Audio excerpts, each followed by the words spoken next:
தொடர்ந்து 2 நாளா பார்த்தீங்கன்னா, 2 விஷயம் சோசியல் மீடியால ஓடிக்கிட்டு இருக்கு. ஒண்ணு பார்த்தீங்கன்னா, நம்ம சூர்யா சார் நடிச்ச காங்கோவா மூவிய வச்சு செஞ்சுக்கிட்டு இருக்காங்க. இன்னொரு பக்கம் பார்த்தீங்கன்னா, தனுஷ் விஸ் நயன்தாரா. ஸோ அவங்க வந்து ஒரு ஓப்பன் லெட்டர் விட்டுருக்காங்க நம்ம தனுஷ் சார் பத்தி. அத பத்தி தான் இப்ப பார்க்க போறோம். என்னன்னு பார்த்தீங்கன்னா, நம்ம நயன்தாரா மேடம் வந்து நானும் ரவுடி தான் அந்த மூவில நடிச்சிருக்காங்க. ஸோ அப்போ வந்து நம்ம விக்கி அவரோட லவ் ஆகி மேரேஜ் பண்ணியிருக்காங்க. ஸோ இது எல்லாத்துக்குமே தெரியும். இதுல பார்த்தீங்கன்னா, ஒரு ஒரு கேமரா ஃபுட்டேஜ் அந்த இதில வந்து அவர் டைரக்ட் பண்ணும்போது 2 பேரும் நிக்கிற மாரி ஒரு கேமரா ஃபுட்டேஜ்.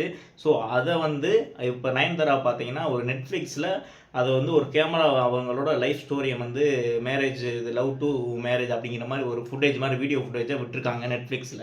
ஸோ ஏன்னா விடுறதுக்கு முன்னாடி பார்த்தீங்கன்னா, தனுஷ் சார் கிட்ட என்ஓசி கேட்டுருக்காங்க. அதாவது இந்த இத நாங்க யூஸ் பண்ண போறோம் அப்படின்னு கேட்டுருக்காங்க. 2 வருஷமா கேட்டுருக்காங்க. ஆனா தனுஷ் சார் பார்த்தீங்கன்னா, அதுக்கு வந்து என்ஓசி குடுக்கல. இப்போ பார்த்தீங்கன்னா, அவருக்கு தெரியாம அந்த வீடியோ இப்ப அப்லோட் பண்ணதும், நம்ம தனுஷ் சார் என்ன சொல்லியிருக்காருன்னா, அந்த வீடியோ அந்த 3 செகண்ட் வீடியோவுக்கு பார்த்தீங்கன்னா, 10,00,00,000 அபராதம் கேட்டிருக்காரு. ஸோ அதுக்கு வந்து இவங்க நான் தரமாட்டேன் அப்படிங்கிற மாரி ஒரு முன் வைக்கிறாங்க. அதனால ஒரு ஓப்பன் லெட்டரே விட்டுருக்காங்க. செகண்டுக்கு வந்து 10,00,00,000 அப்படிங்கிற மாரி தான் நமக்கு தோணுது. அப்படி என்னதான் இருந்தாலும், Netflixல அவங்க விட்டு ஒரு வியாபாரம் தான் பார்க்க போறாங்க. ஸோ அந்த வியாபார அடிப்படையில் பார்த்தீங்கன்னா, நம்ம தனுஷ் சார் கேட்டது வந்து ஒரு நியாயமானது தான். ஏன்னா, தனுஷ் சார் தான் நானும் ரவுடி தான் அந்த மூவியோட ப்ரொடியூசர். அதாவது பணம் போட்டவர்.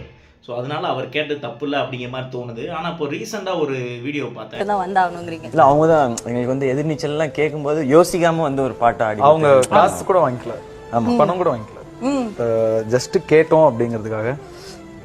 she just said you are my friend, I won't take money from you. வந்து ஃப்ரீயா பண்ணி கொடுத்தாங்க இந்த சாங். அதனால அவங்க டெஃபினட்டா காப்பாத்தும். என்னன்னா எதிர்நீச்சல் மூவில வந்து நம்ம சிவகார்த்திகேயன் நடிச்சிருப்பாரு. ஸோ அதுல வந்து ஒரு இன்டர்வியூல வந்து தனுஷா இருப்பாரு. அப்போ ஒரு கேள்வி கேட்பாங்க. அப்போ வந்து த நயன்தாரா மேடம் பார்த்தீங்கன்னா, ஒரு பாட்டுக்கு வருவாங்க. அது வந்து அந்த பாட்டுக்கு வர்றதுக்கு காசே வாங்கலையாம். சும்மா ஃப்ரீயா தான் பண்ணி குடுத்தாங்களாம். ஸோ அவங்க கூப்பிட்டோனே உடனே வந்து என்ன ஏதுன்னு கேட்காம காசு கூட வாங்காம பண்ணி குடுத்தாங்க அப்படிங்கிற மாரி தனுஷ் சாரே ஓப்பனா அவரே சொல்லியிருக்காரு. ஸோ அப்படி அவரு அந்த நயன்தாரா மேடம் பண்ணும்போது நம்ம தனுஷ் சார் வந்து இதுக்கு 10,00,00,000 கேட்காம இருந்திருக்கலாமே அப்படிங்கிற மாரி எனக்கு தோணுச்சுங்க. ஸோ இத பத்தி நீங்க என்ன நினைக்கிறீங்க? தனுஷ் சார் பண்ணது கரெக்ட்டா? இல்ல நயன்தாரா மேடம் பண்ணது கரெக்ட்டா? அப்படிங்கிறத கமெண்ட் பண்ணுங்க.